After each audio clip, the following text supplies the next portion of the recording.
Isa lang. Hello mga ka-journey! Welcome back to my YouTube channel, Jen's Journey. Sa mga hindi pa po nakasubscribe ng aking channel, please subscribe my channel, Jen's Journey, and please click the notification bell para lagi kayong updated sa aking mga upload. And of course guys, please don't skip ads. And malaking tulong po yan para sa akin. So ayan, for today's video, may mag-ayos ng motor ng aking anak. Papalitan yung mga piyes ng mga sira na. Siyempre, shout out sa mekaniko si Bri Pinsan lang din namin. Siyempre, ayan. Ako yung nautusan na magbili ng piyesa. Dito lang din malapit sa amin. May vulcanizing shop dito. Ayan, kaklasiko noon yung may-ari nito.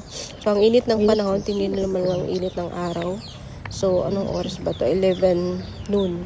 So, ayan, dito na ako. Bibili lang ako ng oil seal ba yun? Nakay oil seal, Dre? Oil. Natawa naman ako sa fork oil. Kasi ang pagbigkas niya, fork oil. Kala ko naman yung ano naman siya pang XRM? So, pork oil pala. So, wala kasi akong alam sa mga oil ng mga pyesa ng mga ano dyan. Mga pyesa. Oil, ito pork So, oil. bibili ako dito. So, malapit lang. So, after nito, bibili na rin ako ng ng lulutuin for lunch. So, shoutout sa akin. So, wala kasi yung anak ko. Nagtrabaho na siya. So, busy siya at hindi makauwi-uwi. Yung motor niya, dito lang nakatambay sa bahay. Kaya, pinaayos, no? Unti-unti para maging bago yung mga, kasi marami ng mga sira, kailangan palitan, kaya inunti-unti lang pag makasahod siya, yun, para matapos. So, nagluto na pala ako ng pang malakasan kong chicken adobo na masabaw. Siyempre, isang buong chicken, ayan, minarinate ko na yun. At siyempre, nilagay ko na yung garlic at saka, bibisa ko lang siya.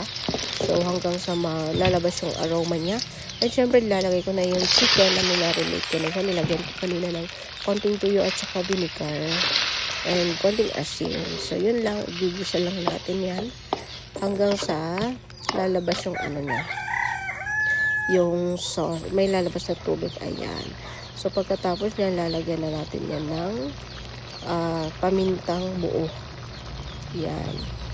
Kasi pag adobo, kailangan talaga may paminta para mabango siya. And syempre, oyster sauce. Yan yung magpapalasa talaga.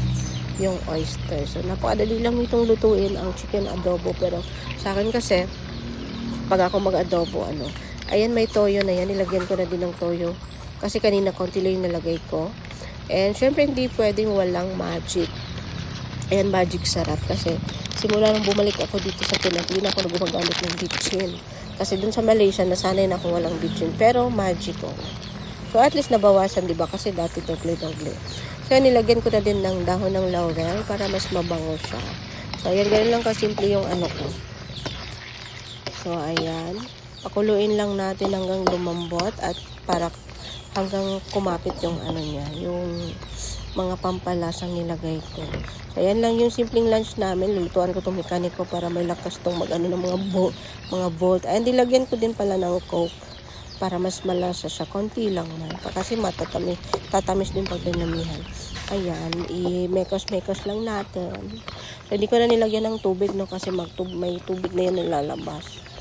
And may mga nilagay din akong Coke. Ayan, yun yung magiging sauce niya. So, after nyan, pagkatapos mag-lunch, syempre, di pwedeng walang pang merienda. May hinog na yung saging. Salamat pala sa auntie ko na binigyan niya ako ng saging na saba. So, lulutuin ko siya, gawin ko siyang banana Q.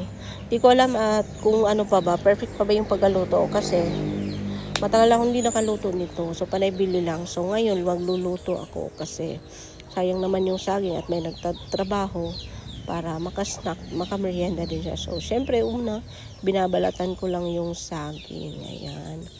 So, hindi ko lang ubusin yung isang niya kasi marami. Ilan lang naman kakain, masasayang din. Pag marami kasi yung niluluto, mas parang nakakasawa. Or parang nauumay ka. Pero pag konti lang kasi masarap. Pag konti lang. So, ayun, anyway, yung anak ko pala, hindi siya makakauwi kahit day off niya. Kasi kung day off niya, ayun, nag-trail o pahinga, yung ganun siya.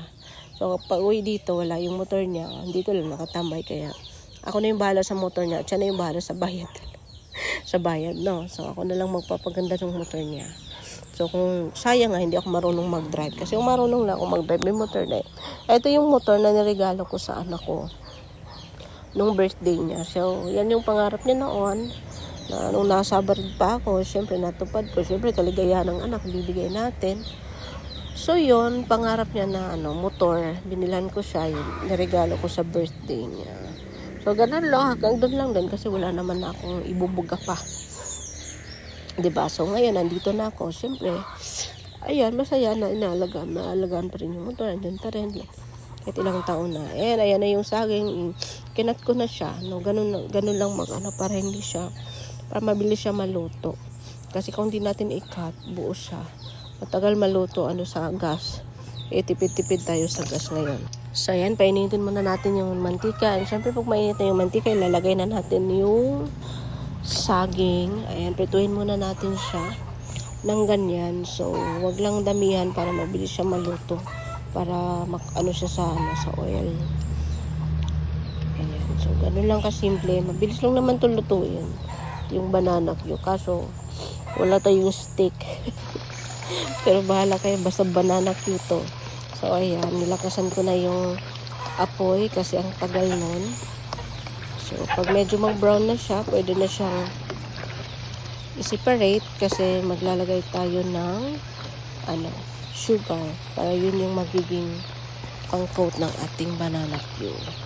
So ayan, tapos na. Ayan, eto naglalagay na ako ng brown sugar. Brown sugar pala dapat yung gamitin nito.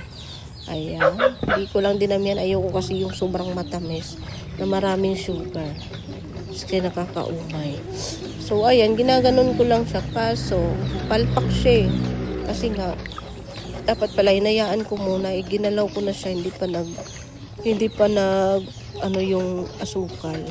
Kaya ayan, ang resulta, tignan nyo mamaya.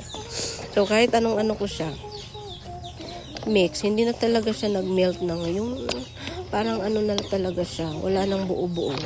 Kaso ginalaw ko siya, ayan, nilagay ko na lang yung saging at syempre yung kinalabasan, hindi yung sa gusto ko na perfect na pagkaluto. Pero pa rin, ubos pa rin kasi syempre na yan. Kumapit din naman kahit pa paano. Pero makikita ko pa na may buo-buo pang asukal. Ayan na nga. Yan na yung final ng ating banana cue. Ayan, yan na yung pangmerienda natin sa ating mekaniko. Ayan, konti lang yung niluto ko para maubos. Kasi pag marami kasi nakakaumay. Pag konti lang masarap. And syempre, may kapartner yan na coke mamaya. Ayan, so pwede na yan. Ayan, ganun lang. Wala nang stick. Isi-serve na lang natin ng ganito. O, diba? So, yan na yung natin, banana cue. So, bye-bye. Thank you for watching.